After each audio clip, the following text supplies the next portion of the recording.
I am extremely excited to be here with Martin Beeche. Martin, I know that you did the Hoffman process back in 2014, and it changed a lot of things for you, both professionally and personally.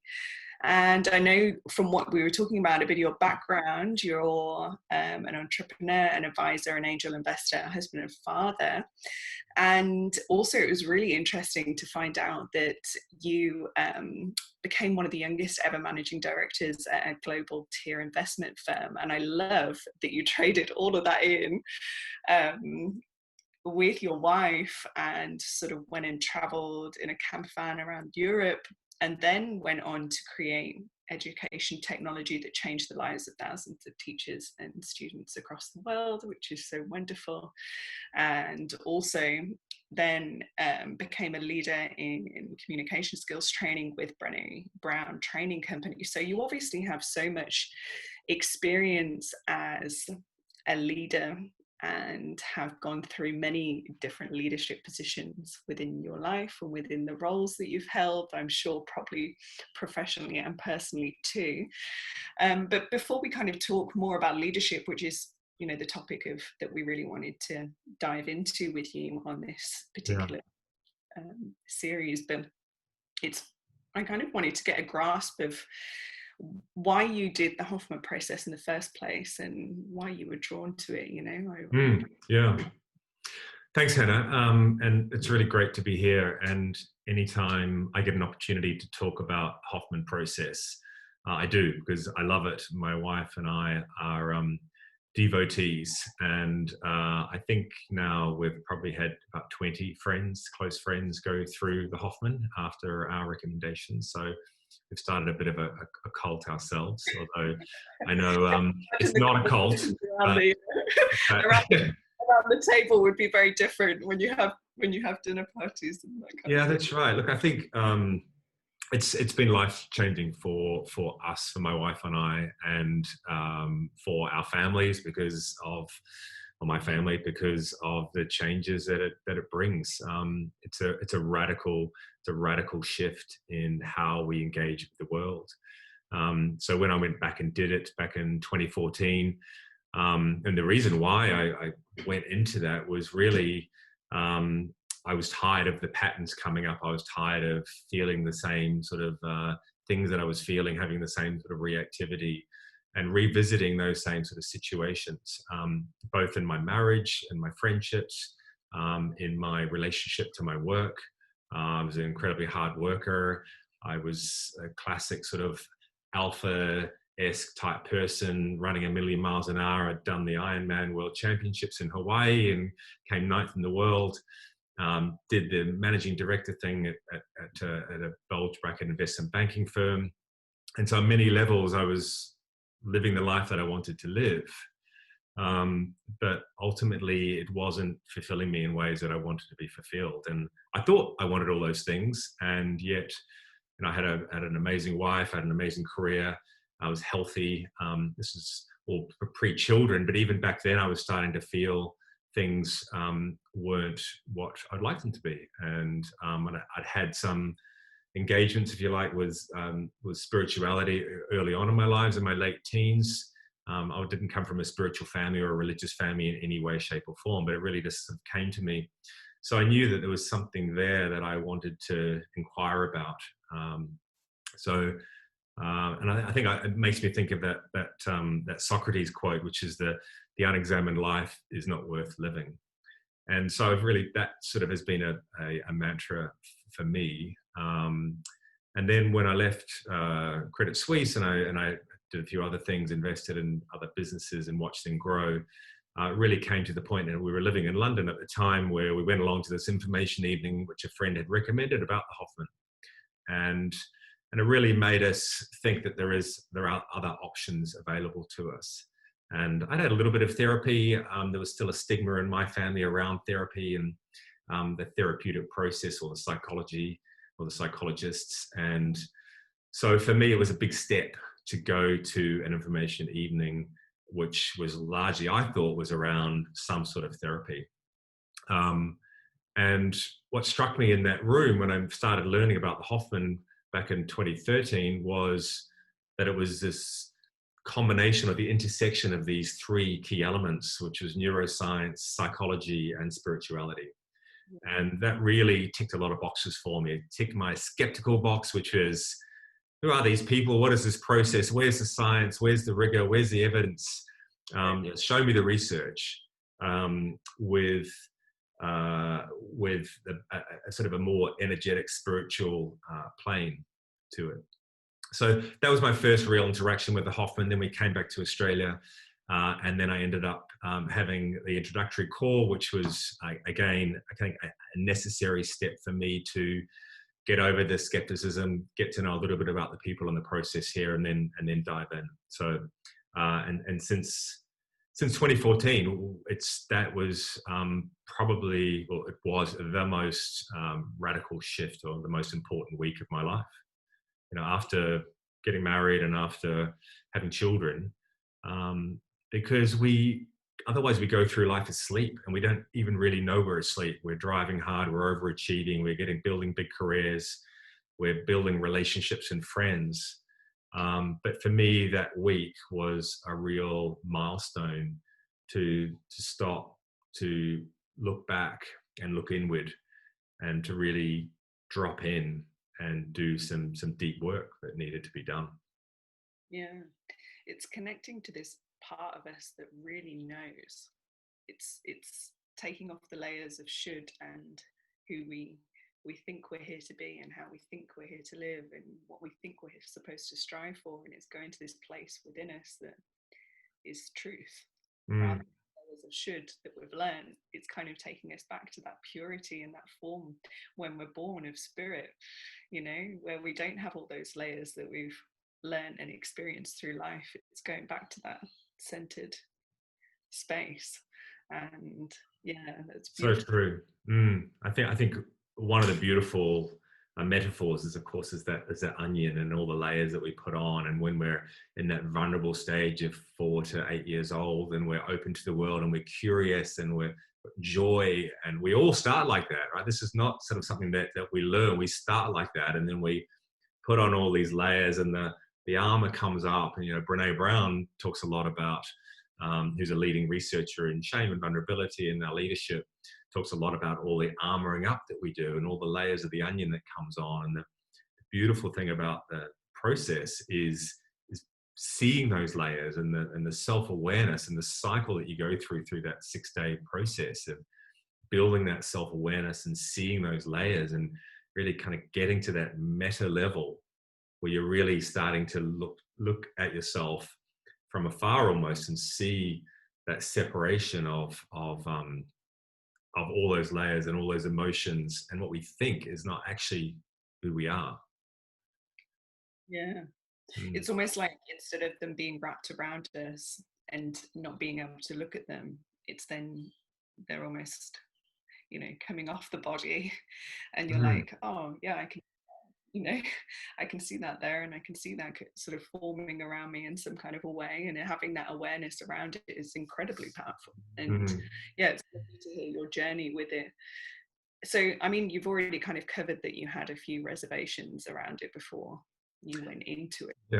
Yeah. I think anyone, or many people, certainly all my friends, have a healthy degree of skepticism.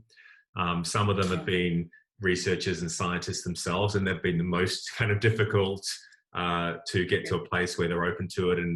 And 3 of them have since done it, and it's transformed their lives, to all the way down to the kind of the people who are constantly searching for self-improvement. And they're, of course, typically more open. But what I found was, it was for me, that evidence-based research. It was understanding the process, and also there's a letting go, because of course high achievers and alpha women and men, and we're all largely trying to control our lives, and so there's an element in here where there's letting go, and you bought the ticket. My kind of theory is, you bought the ticket, you got to take the ride, and with that taking the ride is kind of letting go and trusting in the process. And the more one does that, the more one can benefit from kind of the somatic and the experiential nature of the Hoffman, because it's an incredibly experiential process, which is why it's so unique. Yeah. And one of my friends said he thought it was worth about 10 years of therapy. And I actually thought, well, that's great. I actually think it's worth more than that, because you don't get to the sort of depths even if you went to a therapy every week for 10 years, you're not going to get the experiential, somatic, deep presence and the experience that you get when you're in Hoffman, going for an hour at your local psychologist or therapist's office. You're just not going to get that experience. So for me, it was beyond anything that any therapy could do. It was such a deep, transformative experience that only really you get when you're in a kind of a residential, week-long or thereabouts type process. So yeah, my skepticism and my reservations, I think certainly through that information evening and through the call I had with them was allayed. But of course, going in there, I still had quite a few reservations about what it was that I was getting into. Yeah, of course. And I think that whole process of anyone, especially like you're saying, sort of high achievers and that kind of thing, that willingness to let go and be like, okay, I'm doing this and I'm doing this because I want to self-improve in another way that is outside of the realm of my understanding of how life should be. If I've ticked off all the boxes, which is what so many people get to, they tick off all the boxes of should, and there's still something that isn't fulfilled. And then it's an understanding that, okay, well, maybe there's something more to life than just this surface level. And I feel like the Hoffman has this incredible way of taking you so deep within that and doing it not just through spirituality, but also understanding that we hold so much physically within the body, and it's like moving stuff through ourselves within the body and all that kind of thing, and doing it mentally too, in such a well way, Because it's quite a leap for a lot of people to understand this idea of holding things in the body, and it was for me. And certainly because we all spend most of our lives in our heads, and unless we've got some sort of meditation practice or yoga or mindfulness practice, it's very hard for us to get out of our heads and even understand this concept that we're holding things in our body that is holding us back and that makes us play out these same situations or the same reactions to episodes in our lives. So that in itself is quite hard was hard for me to get my head around. And until you've kind of been through something like that and that release, it's sort of esoteric and it's other. But I think the process pulls that together along with giving my brain and my mind and my inquiry kind of led approach. It gave all that, but then it also delivered the other pieces, which of course are critical to moving forward and releasing that. Yeah, I really appreciate what you shared. I think that will connect with a lot of people's questions, and that kind of leads me to the leadership side of things and having a bit of an understanding of your background and what you've been through yourself. It would be interesting to kind of understand how you feel like the process has made you a better leader in both personally and professionally, like how it's done that. Yeah, I think for me, without question, the most important leadership role is as a father. And so I'll just touch on that first, because for me, one of the things that my wife and I spoke about is we wanted to get our shit sorted out before we passed it on to our kids, right? We wanted to, very few people have the perfect upbringing. And even those people who come into our lives who present themselves and think they've had the perfect upbringing, when a little bit of questioning or discussion or conversation around what that looked like for them, pretty quickly they discover actually there's a lot of big patterns in their own lives that have come out of their childhood. So for me, one of the big reasons I went to Hoffman was for my marriage, was also for me as a father, and we have 4 young children. So to be in those cycles of reactivity, or in those patterns, or whether it's passive aggressive behavior, whether it's perfectionist behavior, whether it's constantly striving and efforting, all those things that I have in spades.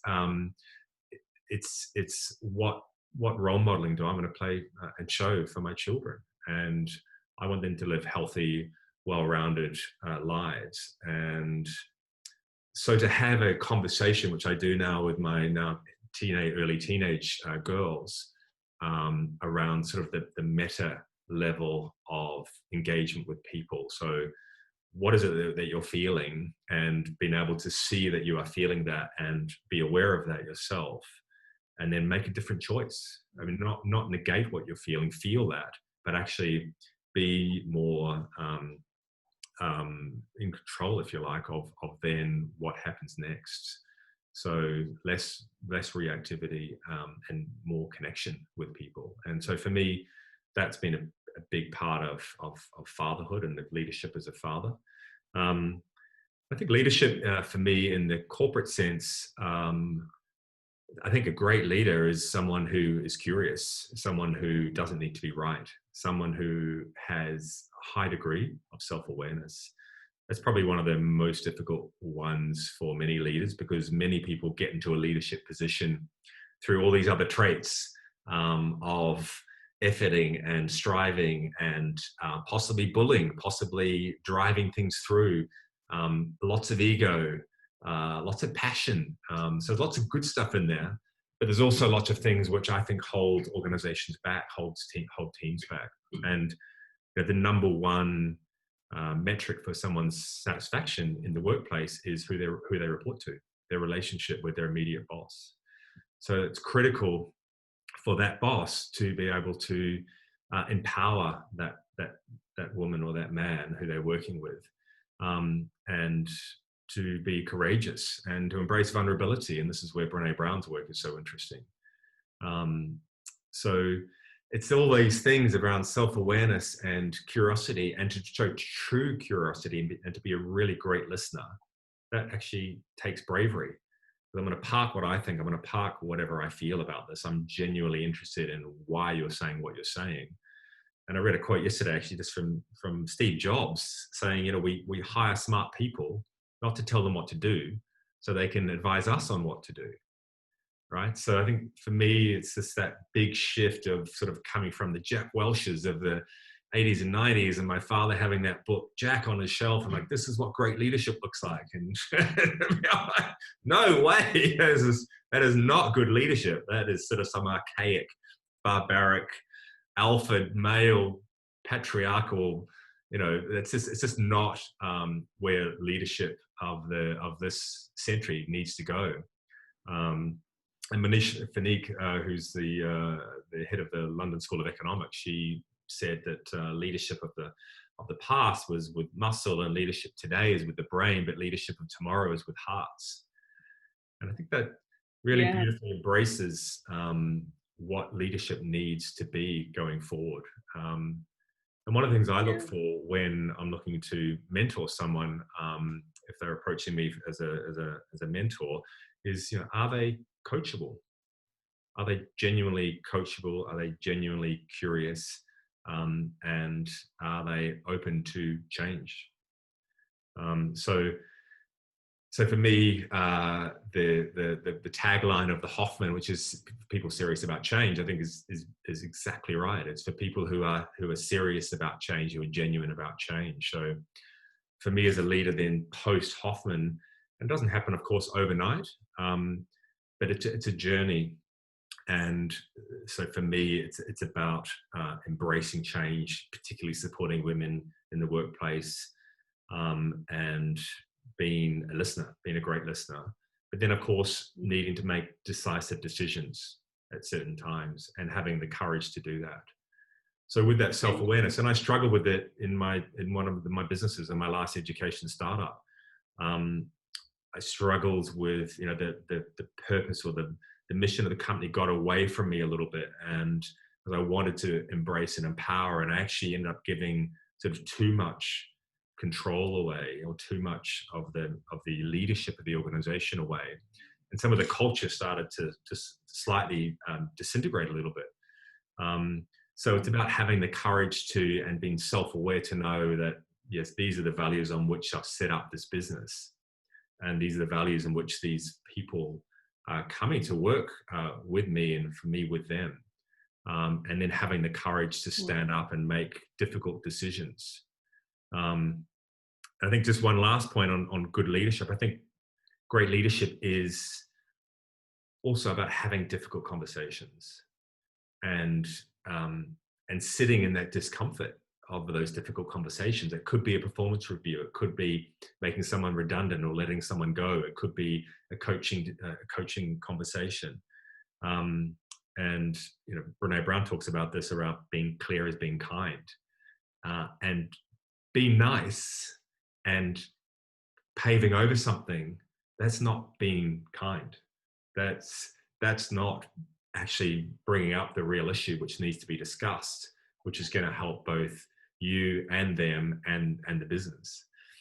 So there's a real skill in developing that, and actually being comfortable with the uncertainty that comes out of those conversations.